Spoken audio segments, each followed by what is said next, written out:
শ্রীকৃষ্ণের শাশ্বত অমৃত বাণী। শ্রীকৃষ্ণ হলেন প্রভু বিষ্ণুর অষ্টম অবতার। শ্রীকৃষ্ণ বলেন, জীবনের লক্ষ্য স্থির রাখো, কারণ লক্ষ্যহীন জীবন মানুষকে ভুল পথে নিয়ে যায়। লোভ, ক্রোধ, হিংসা পরম শত্রু, যার উপর নিয়ন্ত্রণ না থাকলে তোমার মৃত্যু অনিবার্য। জন্মের সাথে সাথেই মানুষের মৃত্যু নির্ধারিত, তাই নিজের কর্ম করে যাও, যা অনিবার্য তা নিয়ে দুঃখ করো না। জীবনে কর্ম করে যাও, ফলের আশা করো না।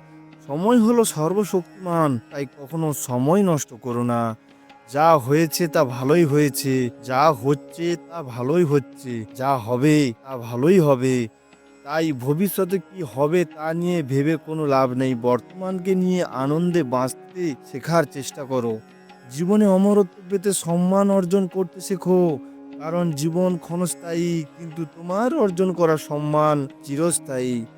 সর্বদা মনে রাখবে, জীবনে যতই কঠিন পরিস্থিতির মধ্যে দিয়ে যাবে, তোমার ব্যক্তিত্ব ততই প্রখর হবে।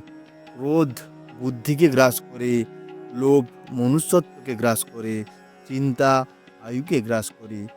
তোমার কর্ম যদি সঠিক হয়, পৃথিবীর সমস্ত মানুষ তোমার বিপক্ষে হলেও তুমি মনে রাখবে, ঈশ্বর তোমার পক্ষে আছেন। হরেই কৃষ্ণ।